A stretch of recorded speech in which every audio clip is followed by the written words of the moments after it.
अस्सलाम वालेकुम class third. आप सभी बच्चे उर्दू की किताब शान उर्दू निकाल लीजिए। और हम सब इस किताब से चैप्टर 1 चैप्टर 2 पढ़ चुके हैं। तो आज हम पढ़ेंगे सबक नंबर 3 कौमी परिंदा, पेज नंबर 11। तो सभी बच्चों की किताबें खुल गई हैं और सबक नंबर 3 भी खुल गया है। तो चलिए आइए शुरू करते हैं हम इसे पढ़ना। कौमी परिंदा यानी कि राष्ट्रीय पक्षी, यानी कि हमारे मुल्क का जो जानवरों की जो राजा है, ठीक है, उसको उस बारे में हम लोग आज पढ़ेंगे। तो कौन सा है? ये मोर होता है हमारे का जो परिंदा है वो कौन सा है? मोर। तो मोर की खुसूसियत के बारे में इसमें जानेंगे, उसकी खूबसूरती के बारे में पढ़ेंगे, मोर क्या है, कैसा है, ठीक है। तो चलिए आइए शुरू करते हैं सबक को हम पढ़ना। ऊपर देखो ये कौन सा परिंदा है? उसके सर पर ताज देखो, कितना अच्छा मालूम होता है।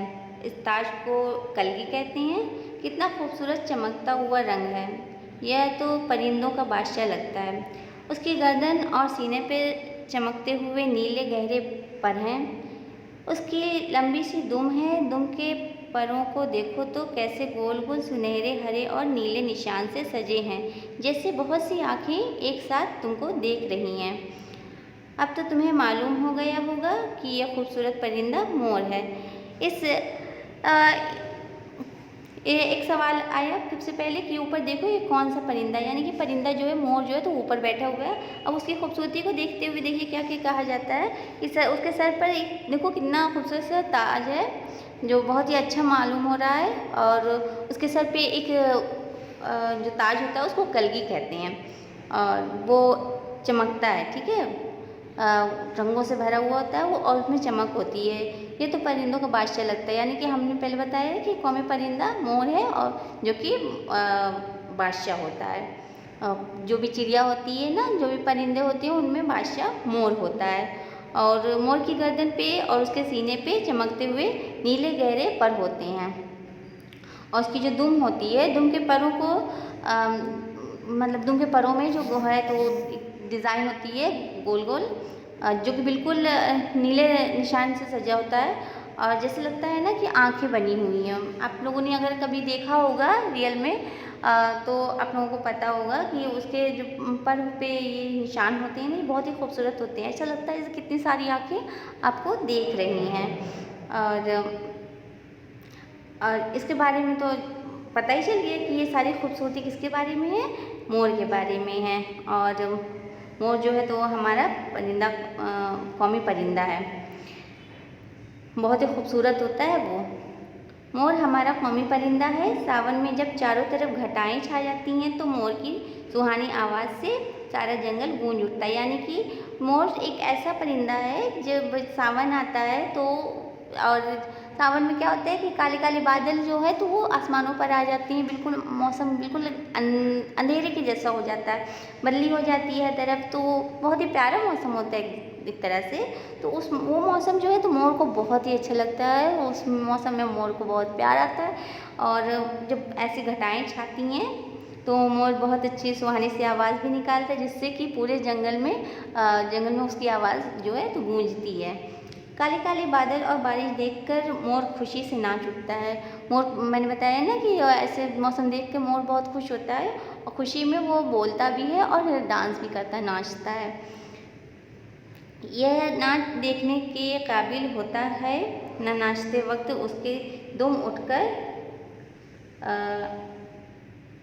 पंखे की तरह फैल जाती है। जब वो नाचने के लिए तैयार होता है ना मोर, तो उसकी ये जो दुम है, ये दुम होती है, ये पर जो है तो वो दुम के मानंद होता है। तो ये क्या होता है कि वो अपने परों को फैला लेता है नाचने के लिए, ठीक है, और परों से घुंघरू जैसी छन छन की धीमी आवाज़ सुनाई देती है।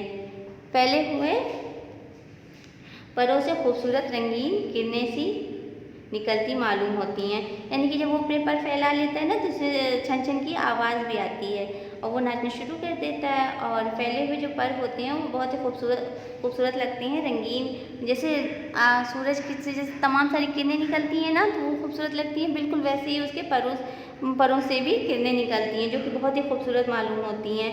और अजीब समा होता है, लेकिन उसके पैर भद्दे और काले होते हैं जो बहुत मजबूत दिखाई देते हैं। ये बहुत तेज़ और दूर तक दौड़ सकता है, लेकिन इसके पर इतने ताकतवर नहीं होते कि ये ज़्यादा दूर उड़ सके। यानी कि मोर के परों में इतनी ताकत नहीं होती है कि वो बहुत लंबा उड़ सकता है। वो थोड़ा सा मुख्तसर सा उड़ता है, फिर वो ज़मीन पर आ जाता है। और मोर की खूबसूरती तो बहुत है माशाल्लाह, अल्लाह ने इसे बहुत खूबसूरत बनाया है। मगर जब ये नाचता है ना तो इसकी नज़र जब अपने पैरों पर पड़ती है तो वो अपना नाच बंद कर देता है, वो खुश होना बंद कर देता है, क्योंकि इसके पैर जो हैं तो बिल्कुल भी खूबसूरत नहीं है। वो काले रंग के होती हैं और बहुत ही भद्दे हैं, ठीक है। तो अब पैरों में लेकिन बहुत ताकत होती है माशाल्लाह, इतनी ताकत है उसके पैरों में कि वो बहुत दूर तक दौड़ सकता है, लेकिन उसके परों में इतनी ताकत नहीं होती है कि वो बहुत दूर तक उड़ सके। तो इसलिए वो थोड़ा सा उड़कर ज़मीन पर फिर से आ जाता है। जंगल के परिंदों में मोर बहुत चालाक और अक्लमंद परिंदा है। वो अपने दुश्मनों से हमेशा चौकन्ना रहता है और बचने के लिए परों और पैरों दोनों से काम लेता है। यानी कि बहुत ही होशियार, ज़ाहिर है बादशाह है वो परिंदों का, तो अक्ल तो होगी उसके पास, तो वो बहुत ही चालाक है। मोर जो होता है तो वो बहुत ही अक्लमंद होता है, बहुत ही चालाक परिंदा होता है। वो अपने दुश्मनों से हमेशा चौकन्ना रहता है कि हाँ मुझे कैसे बचना है, इसकी तरकीब वो हमेशा सोच कर रखता है। ऐसा नहीं है कि हाँ जब मुसीबत आएगी तभी चलो सोचेंगे, ऐसे तो कुछ ही जानवर होते होंगे, लेकिन मोर जो है तो माशाल्लाह वो बहुत ही समझदार होता है, बहुत ही चौकन्ना रहता है हर खतरे से। और जब भी मुसीबत आती है, जब भी कोई मतलब दुश्मन उस पर हमला करता है तो वो अपने पैरों का भी इस्तेमाल करता है और परों का भी इस्तेमाल करता है, दोनों का ही इस्तेमाल वो बराबरी से करता है। वो सांप का दुश्मन है, सांप को देखते ही पकड़कर निकल जाता है। उसका फन मजबूत पंजों से दबाए रहता है। पूरा सांप निकलने के बाद फन वैसे ही छोड़ देता है। यानी कि उसका जो फेवरेट है, डिश कह सकते हैं, कुछ भी कह सकते हैं, सांप को मोर को जो है तो वो सांप बहुत पसंद होता है और वो उसे खाता कैसे है, पकड़कर उसे निगल लेता है, लेकिन जो उसका फन होता है, जो मुंह, सांप का जो मुंह होता है उसे अपने मतलब पंजों से जो है तो दबा लेता है और पूरा निकल जाता है। और फिर उसका जो मुंह होता है, उसका फन होता है, उसे छोड़ देता है, उसे नहीं खाता है। वो उसे खाएगा तो फिर उसके लिए वो अच्छा नहीं है उसका फन, तो इसलिए वो जानता है कि नुकसानदेह है, तो फिर उतना वो छोड़ देता है, बाकी वो पूरा खा लेता है। मोर घरों में भी पाला जाता है। कहते हैं कि इसकी हड्डी घिसकर लगाने से सांप के काटे हुए के लिए बड़ा मुफीद है। यानी कि मोर को अगर कोई चाहे घर में पालना भी तो उसे पाल सकता है, उसमें कोई हर्ज नहीं है। और दूसरी बात ये कि उसकी जो हड्डी होती है, यानी कि मोर की हड्डी होती है, तो उसका इस्तेमाल लोग क्या करते हैं, घिस कर जो है, तो जब अगर किसी शख्स को सांप काट लेता है तो सांप के जहर को काटने के लिए उसकी हड्डी को रगड़ा जाता है, तो उसमें बहुत ही फ़ायदेमंद होती है उसकी हड्डी।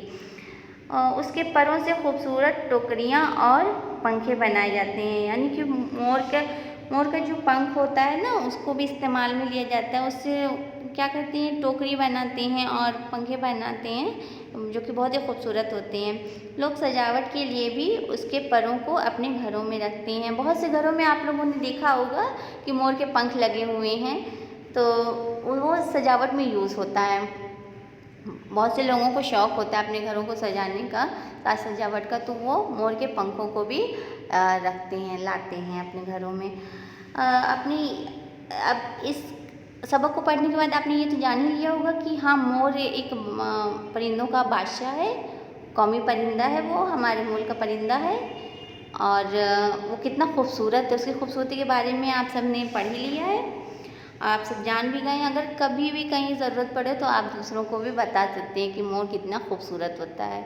और कभी भी लाइफ में मौका मिले तो आप लोग खुद भी, हो सकता है इंशाल्लाह कभी देखने को भी आप लोगों को मिले सामने से कि हाँ मोर कितना खूबसूरत होता है। अभी तो पढ़ने पे आप लोगों को महसूस हो ही गया होगा कि हाँ मोर एक माशाल्लाह बहुत ही खूबसूरत परिंदा है और देखने से में तो और भी ज़्यादा ही खूबसूरत है वो। तो इस सबक को हम लोगों ने पढ़ लिया है। इसकी एक्सरसाइज जो है तो वो हम लोग अगले वीडियो में करेंगे। और इस सबक को आप लोग फिर से अच्छे से पढ़ लीजिएगा अगर अच्छा लगे तो। और बाकी जो है तो आप सभी बच्चे अपने अपने घरों में अच्छे से पढ़ते रहिए और जो भी वर्क जाता है आप लोगों को वो सब आप लोग अच्छे से करते रहिए, ठीक है। चलिए आज के लिए इतना काफ़ी है। अस्सलाम वालेकुम।